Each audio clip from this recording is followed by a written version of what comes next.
Hi crochet friends, welcome back to my channel and Happy New Year! I'm Stefania and today we're going to be taking a look back at 2025 to see what I've accomplished. I can't believe we're already in 2026. Last year seemed to fly by really quickly, but it's nice looking back and realizing just how much I managed to get done. From selling my art at markets, to completing commissions, making things on my own time, and creating all of these videos, I really had a busy year. I really appreciate each and every one of you that's joined me on this journey so far, and I can't wait to see what this year has in store. If you like this kind of video, make sure you leave a like and subscribe to my channel. It really helps me out a lot. I make new videos every week, including check-in videos, crochet tutorials, and other craft content. With that being said, join me as we take a look back at 2025. Welcome to the Art by Stefania 2025 in review. At a glance, in 2025, I sold art at 5 different markets. Some of them were markets that I attended the previous year, but a couple of the markets were a first-time experience for me. I also completed 9 commissions from friends, family, and also strangers that I met at some of these markets. Finally, I also made 48 videos. Considering that I had started the year with a goal of 12 videos, I obviously went above and beyond that goal. Let's start by breaking down the markets I attended last year. The first market I joined was in May with the Feel Good Market in Eindhoven.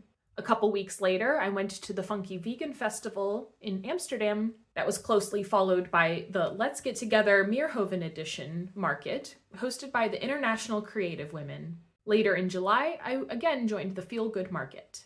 I took a bit of a break in the summer and fall, and rounded out the year with the Queermas Market at the beginning of December. In May, I joined the Feel Good Market for the first time.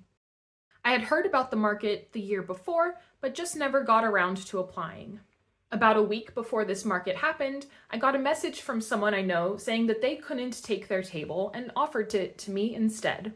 I had a lot of fun at this market, crafting behind my table, chatting with customers, and meeting some fellow vendors. I sold 5 items for a total of €105, including these 3 plant pots and my chicken portrait. Thanks to my connection selling me this table slot, I only paid €25 for the table fee. Next was the Funky Vegan Festival. I had a nice table inside away from the food stalls, and honestly got too busy to remember to take many photos. I ended up selling 4 of my plants at this market, as well as 3 of my paintings and one of my mushroom jewelry organizers. Altogether, I sold 25 items at a total of €315. However, this was the highest table fee at €133. Next up was the Let's Get Together market in Meerhoven. Again, it was a nice sunny day, although we did have some strong winds. I really enjoyed this market and getting to see some of the creators that I had met the year before. I sold 1 of my plant pots, a couple of my animal portraits, some flower bookmarks, and a couple of amigurumi. Altogether, I sold 10 items for a total of €100, and the table fee was €22. Based on the conversations I had with some of the other vendors at the Feel Good Market in May, I decided to join again in July. This day started out bright and sunny, and we had a really lovely beginning of the day. However, by the end, it was thunderstorming, so we had to pack up about an hour and a half early. I sold 2 plant pots, 1 of my trinket trays, and a hair accessory, but unfortunately ended up actually losing 5 cents by attending this market. The final market of the year was the Queermas Market, hosted by the Abortion Network Amsterdam. I reached this market by public transit, so I had to pack up my items in suitcases and make my way over. This market was a huge success, and I ended up selling 6 of my plant pots. I also sold a number of my animal portrait stickers and a variety of my keychains. Altogether, I sold 29 items for a total of €302. This market didn't ask for a set table fee, but instead asked for a 10% of our sales to be donated to the Abortion Network Amsterdam. If you would like to support this life-saving healthcare, I'll include a link to this network in the description below. Even if you don't donate to this specific network, I also encourage you to look up abortion support in your local area and consider making a donation to them. From all of the markets, here are my top sellers. By far, the plant pots were the most popular, at 16 of them being sold across the 5 markets.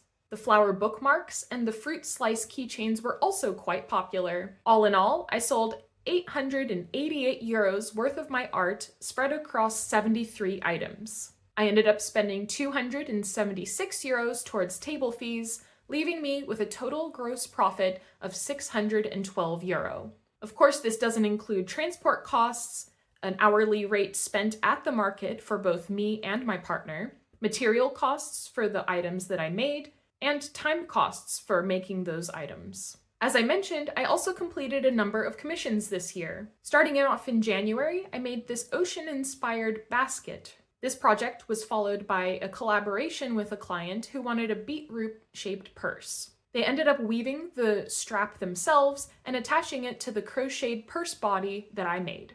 Next up was this pomegranate dice bag that a friend of mine wanted to store all of his dice in.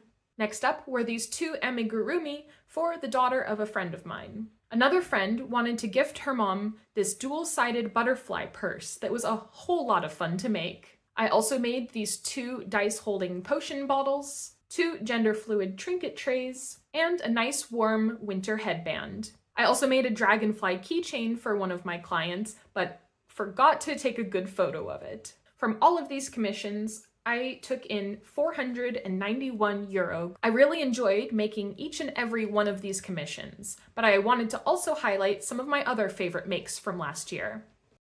Starting off were my two favorite makes from 2025, my rainbow flower crop top and my tulip purse. I wore both of these on my birthday trip to the Keukenhof this year, and even found the tulips that match the purse. You might have noticed I wore this top to a number of my markets last year because the bright colors are quite eye-catching and I always got a lot of compliments on it. Last year I also enjoyed painting a number of animal portraits. I hadn't picked up my paints in a long time, so this was a really nice way to get back to this craft and give my hands a break from all the crocheting. I made 60 plant pots last year, and although I could have included pictures of all 60 of them, I thought I would just include my most favorite one here. Another favorite make are these potions of dice holding that I used to store my D&D dice. In 2024, I had made a bunch of watermelon keychains, but in 2025, I expanded this range with all of these brightly colored fruit slices. I also practiced making different succulents and included a lot of them in a succulent garden that I attached to a canvas.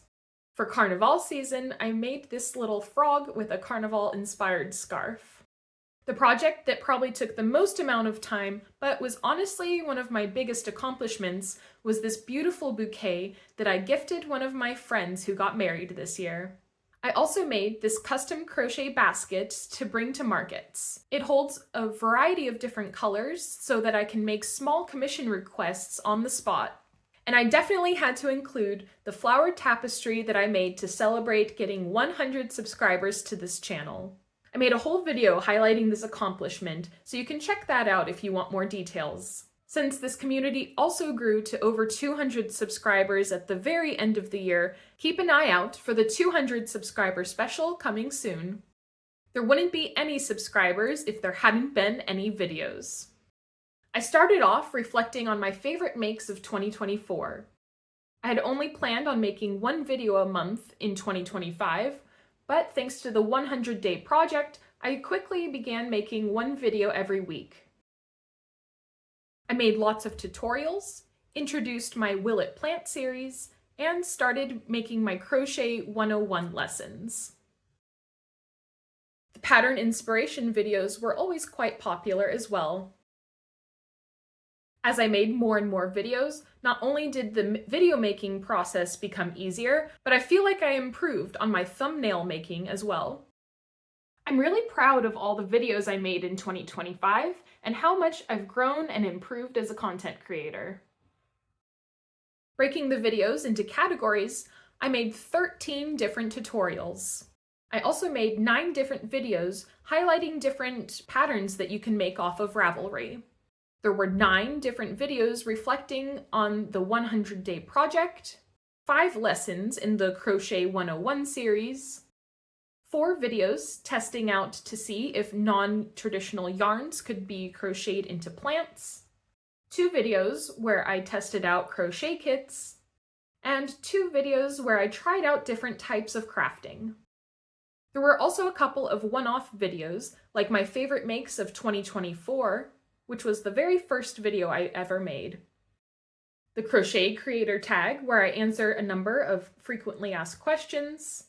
A market recap, where I went over my Funky Vegan Festival results. And my 100 subscriber special. I was planning on breaking down my videos into a number of categories, like most views, most subscribers added, and the longest watch time. However, there was one video that really took off and surpassed all other videos. This was the Crochet Holiday Gifts in a Hurry video. This video got over 2,700 views and added 47 subscribers to the community. I guess a lot of us found ourselves needing to make last-minute gifts in the holiday season. Some honorable mentions include the best crochet projects to give as gifts, which got 1,360 views and added 27 subscribers to the community. The beginner-friendly crochet mushroom keychain video got 521 views and added 2 subscribers. This video didn't start off very strong, but has been growing steadily. We also had the 15 size-inclusive crochet dresses to make this summer video, which got 216 views, adding 3 subscribers. Next on the list was the beginner-friendly crochet pumpkin tutorial at 211 views, adding 7 subscribers. The last honorable mention is the beginner-friendly crochet succulent tutorial at 207 views and 7 subscribers added. Although I really enjoyed making different types of videos, it's very clear that the pattern inspiration videos and the tutorials are just a bit more popular. Taking a look at the subscriber growth this last year, I am so thrilled to see how this channel has grown. In January, I wasn't so sure how quickly this channel would grow. I was aiming for 100 subscribers, but told myself I would be okay if I didn't reach that goal. Not only did we reach it, but we surpassed it, hitting just over 200 subscribers by the end of the year. I'm beyond the moon with this accomplishment, and it makes me really excited to see how this channel is going to continue to grow.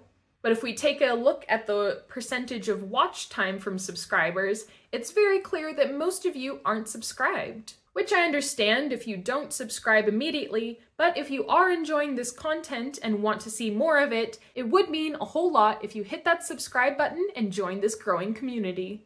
Looking back over the entire year, I'm really proud of myself and what I accomplished in 2025. Although I didn't hit any crazy profits, I did surpass the goal I had set at the beginning of the year, and I really found a nice workflow in making videos. I completed a lot more commissions than I anticipated on even getting, and I really enjoyed the creative process and the things that I made all year round. Looking forward to 2026, I don't think I'll be focusing much on markets considering how little I actually made. I plan on continuing to make one video every week here on YouTube, as well as focusing on getting more commissions. I have the goal this year of fixing up my website and on creating a workshop series to host in person. If you like my art style and want to commission me, you can either send me a DM on Instagram at artbystefania or send me an email at artbystefania@gmail.com. You can either scan the QR code that you see on screen now or check out my Linktree link in the description. I wanted to share this recap with you because I really appreciate when other creators give an inside look into their business. I also made it for myself so that I can look back in a number of years and see just how far I've come. I put a lot of work into my business in 2025, and I plan on continuing to do so in the new year. Thanks for watching till the end of the video. If you liked this video, make sure you hit those like and subscribe buttons to join this growing community. Let me know in the comments down below what your favorite part of last year was, or what you're looking forward to in this new year. Thanks so much for watching, and I'll see you next time. Bye!